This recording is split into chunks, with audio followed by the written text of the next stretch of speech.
you spoke about when you made your Sharks debut and they started calling you the Beast from day one. But you really, '08 you made your Springbok debut, but I think the day everybody knew that Realized the Beast. the Beast arrived, main guy's here, Yeah. was in 2009, that first Test match. Against the Lions. Phil Vickery. Talk Yeah. us through that. We've got. Let's go through it. There's, I mean, as you can imagine, fan favorite 3, and there's actually 3 videos on it. So, click the one in the middle there, top middle, Okay. and just check if the sound's on. Hi Beast, this is Tianis from Gauteng. We all remember your game against the Lions where you folded Phil Vickery in half. What other In game half? would you rate as your best and most memorable performance, and against which team and which player was that? Thanks. But go before you answer, because all 3 is kind of on the same chain. So go to the next video, Beastie. Okay. Hi there, Beast and John. My name is Reis Kircher from Summers West, and I'd like to thank you guys for what you've done for South African rugby, first of all, and then my question is for Beast. It regards the British and Irish Lions test against the Springboks in 2009, first test at Kings Park, and in that match, Beast, you absolutely demolished Phil Vickery in the scrum time. Don't smile. And my question is just, did you have a specific tactic going into that match against Phil? And my second part of the question is, was there any banter between the two of you at the scrum, at the goal face? Anything said there that you can recall any of that front row banter between the two of you? Thank you. I don't think there's ever banter in the front row, is there? Play that. Oh, the next one. Oh. Hello, Beast. I'm Okay. Warwick. Thank you for your amazing commitment to the Springboks over the years. You've been a great ambassador for our country as well as the game of rugby.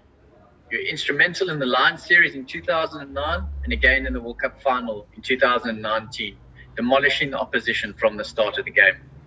In your mind, what impact does that very first scrum have on the rest of the game when you can dominate the pack like that from the start? Thank you. Wow.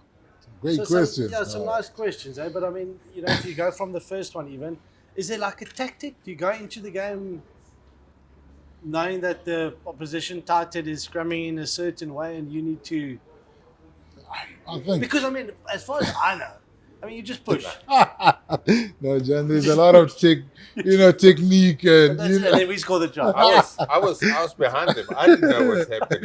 But BC, let's get into a bit of detail. How do you, because every South African sides especially, every week you target the scrum, right?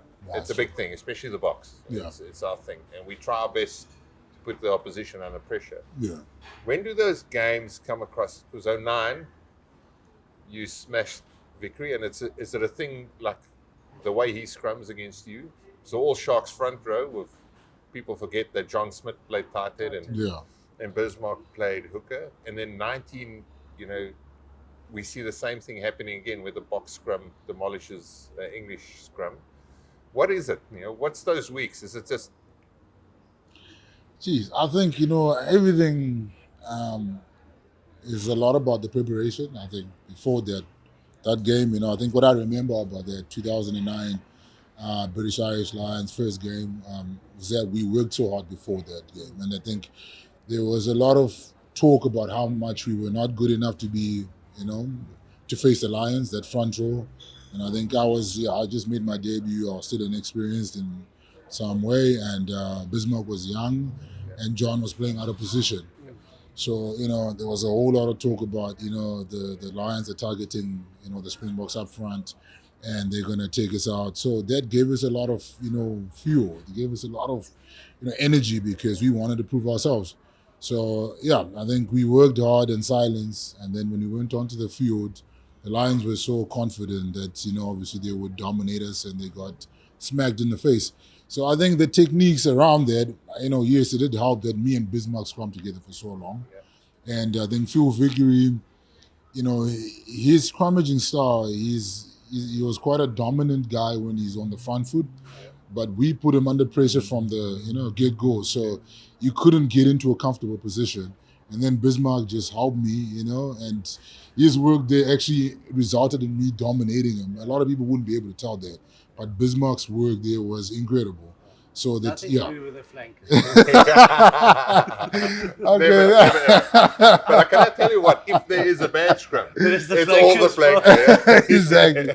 Nah, we don't give you too much credit. No, but I must say the guys from the back, you know, Scalla, Pierre, and, you know, they were all pushing with everything and gave us a lot of, you know, they gave us a lot of confidence to go forward. So And kind of it just seems as if you just grow from there, right? Yeah. You have that dominance in that first scrum, then the second, and then it's like every single time you see a knock on from the centers, you actually have it. yeah, every time when you drop the ball, You actually have it, right? No, because I think at one stage it felt like maybe you were dropping the ball intentionally. Yeah, Yeah. so just back down. Every time I did do it intentionally. Oh man. But that was kind of that was like, I'm here, I'm world stage, I'm the beast, I'm here, you know, to be part of this party. And do you feel that it's kind of your career just took off from there? Because it was certainly a massive kind of the intent showed in that game, you know, just put you on a different level. Yeah, no, I think, you know, that game, you know, did a lot for my career. You know, I think, I was still, you know, trying to find myself in the big international stage. So, you know, it gave me a lot of confidence, you know, and I think I went into that game knowing that, you know, I want to show my worth, you know, I want the rugby world to know my name, you know. I think you could see it in my eyes, you know, I had crazy eyes. Yeah. So I was quite pumped up, you know. I loved it when the Beast got the crazy eyes. Eh? It was one of the best things. Yeah. And I remember Busy and Yanni and them, they always spoke about the shake. Oh yes, Yeah. the shake. The About Beast the, shake. you know, the shake. Was that when we were singing the national anthem, or when did the shake occur? So the shake occurred. Because I always just saw the most shakes. I know. So yeah, you know, especially Yanni loved it because it happened during the national anthem, Yeah. and then as well when we, you know, when we bound together before the crouch. Yeah. You know, sometimes I'll be so much in the zone, Yeah. like I'll be like, Just one. and then I'll be like shimmering. Okay. Yeah, I'm shimmering a little bit, Here we and let's go. You know, like I want to get loose, kind of thing. So Yanni used to love that every time when I bound, you could feel my The Yeah. little shimmer. a little shimmy. Then you know something is about to happen.